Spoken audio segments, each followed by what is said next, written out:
नियोजन विधेयक 6,70,000 कोटी रुपये खर्चाचं सन्माननीय अर्थमंत्र्यांनी आत्ताच मांडलं. सभागृहाने त्यांना मान्यता दिली.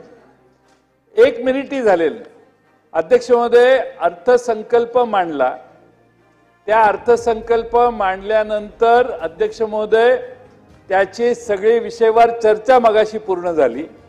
गिलोटिन झालं आणि त्या सगळ्या खर्चाला आपण विनियोजन विधेयक मांडून मान्यता घेतली. आणि त्यामुळे अध्यक्ष महोदय अर्थसंकल्प विचार करूनच मांडला असेल, पूर्ण अभ्यास करूनच याचं मांडणीय होते.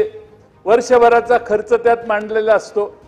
आता अध्यक्ष महोदय 6,70,000 कोटी का काय जो अर्थसंकल्प मांडला दादा तुम्ही, त्याच्यावर आजच्या पुरवणी मागण्या मांडल्या आहेत त्या 94,000 कोटी रुपयाच्या आहेत.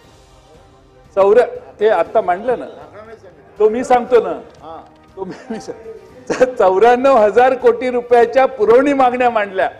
अध्यक्ष महोदय अर्थसंकल्प 20,000 कोटी रुपयाच्या महसुली तुटीचा मांडला. जयंत पाटील साहेब, या विषयाची चर्चा उद्या आहे. नाही, तो ऑब्जेक्शन मांडण्यालाच आहे, त्यामुळे मांडतानाच आपण आकडा तुम्हीच सांगितला. आता त्यांच्याकडे काय विचारू? 1 मिनिट आणि अर्धा मिनिट, 1.5 मिनिटाच्या वेळ घेत नाही आपला वेळ. आणि म्हणून अध्यक्ष महोदय 20,000 कोटीच्या महसुली तुटीचा अर्थसंकल्प मांडल्यावर 94,000 कोटी म्हणजे आता 1,14,000 कोटी रुपयाची तूट झाली. फिस्कल डिफिसिट जीएसडीपीच्या प्रमाणात जर बघितलं अध्यक्ष महोदय तर आता 4.3% पर्यंत फिस्कल डिफिसिट जाईल. हे 94,000 कोटी रुपये खर्च केले तर राज्याचं रेटिंग कमी होईल.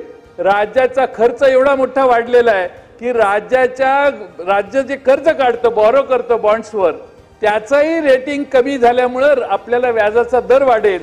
एका आर्थिक विशियस सर्कलमध्ये आपण सरकारला घालतोय. आणि म्हणून अध्यक्ष महोदय अर्थमंत्री हे जाणकार आहेत. माझी त्यांना 10 अर्थसंकल्प त्यांनी मांडलेले आहेत. त्यामुळे 9 वेळा जे केलेलं नाही ते 10व्या वेळी त्यांना तुमच्यामुळे सगळ्यांच्यामुळे करावं लागतंय. 9 वेळा त्यांनी कधी असा अर्थसंकल्पात गोंधळ केला नाही, पण यावेळी मात्र एवढा प्रचंड अर्थसंकल्प मांडल्यावर परत 94,000 कोटीचा अर्थसंकल्प ही महाराष्ट्राच्या जनतेची फसवणूक आहे.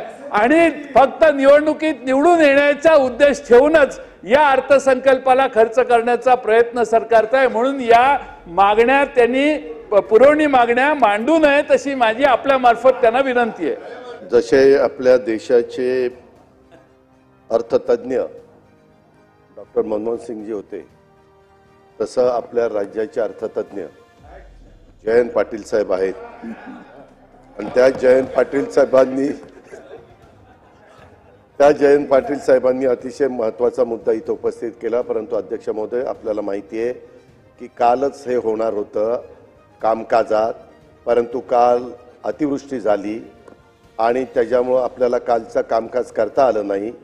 आणि म्हणून कालचं आणि आजचं असं एकत्र कामकाज करण्याची वेळ आपल्यावर त्या ठिकाणी आली.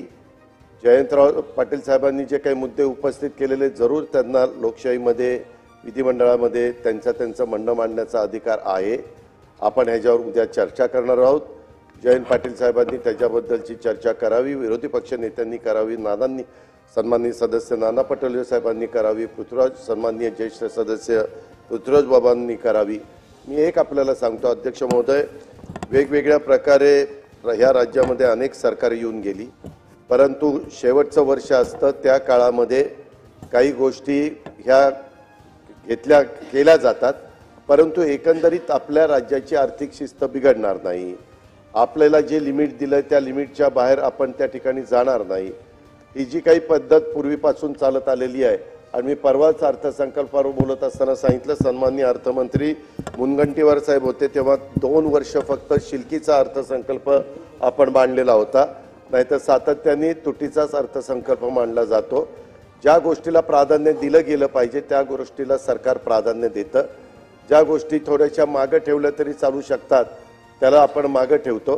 परंतु तुमच्या माझ्या महाराष्ट्राचा जो नावलौकिक आहे त्या नावलौकिकाला कुठं गालबोट लागू नये अशा प्रकारची वक्तव्य ही कुणी त्या बाबतीमध्ये करू नये.